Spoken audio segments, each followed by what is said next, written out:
I started with Putnam County Soil and Water in the fall of 2017. And for me, it was a career change, not just a job change.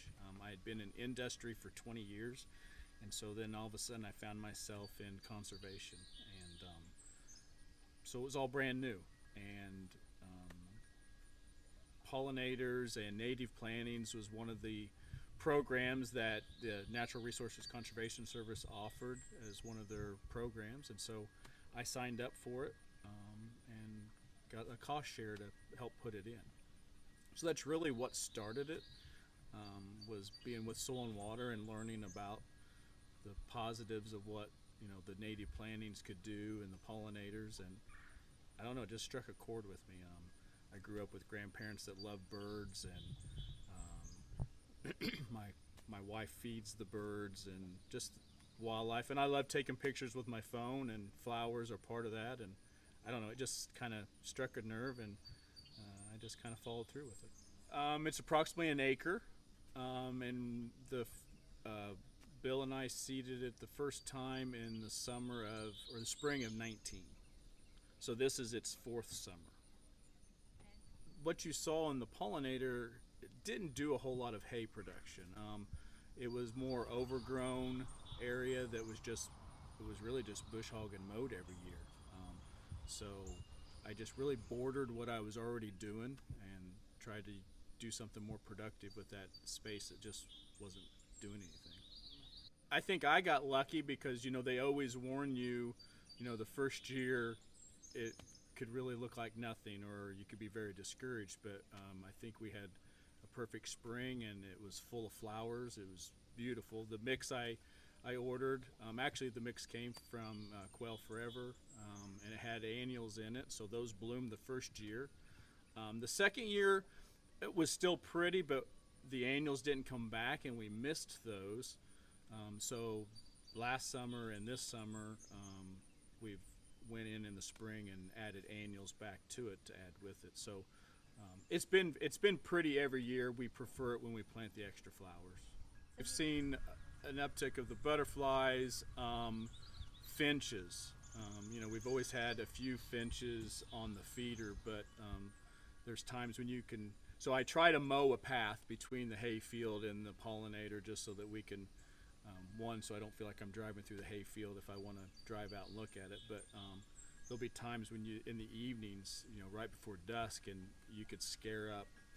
It looks like hundreds. I don't know how many there actually are, but and there's times in the spring, just right here off the deck, where you can see we've watched rabbits play in it. We've been here for 25 years, and there was a period there where we never saw rabbits, and we have a family, if you want to call that, that live. They're very active now.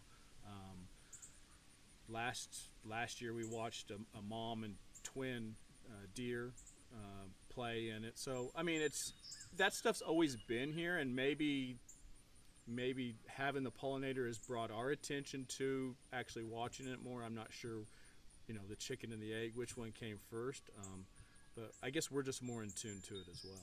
Opinion, it's not as expensive as what you might think. There's a lot of good resources out there with seed providers and you can start small. Mine's an acre, but you can do just a flower bed size if you want. My daughter and son-in-law live in town, and along the house they planted. It's probably a 10 by 30 foot of pollinator habitat. So you don't have to live out in the country, so you can start as little as you want or go as big as you want. There was a period here where when I got on the lawnmower, I mowed for an hour and a half, and I decided that I was tired of doing that. And so the pollinator didn't necessarily shrink my yard, but I shrunk my yard in half. I only mow for 45 minutes now. I think we as a society have gotten too big into mowing. There's a lot of green spaces out there that could be just turned into something other than mowing grass every week. This is a unique planting because Shane Johnson, the property owner, was the soil and water supervisor in Putnam County.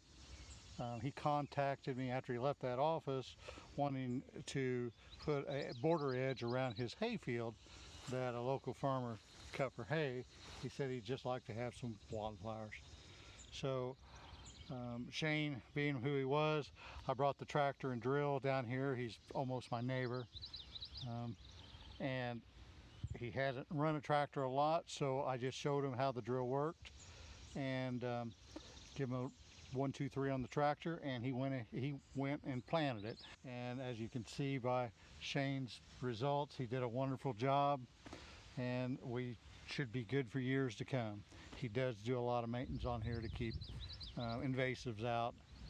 Just by the word invasive, they just get worse and worse every year, and they take over, they push out.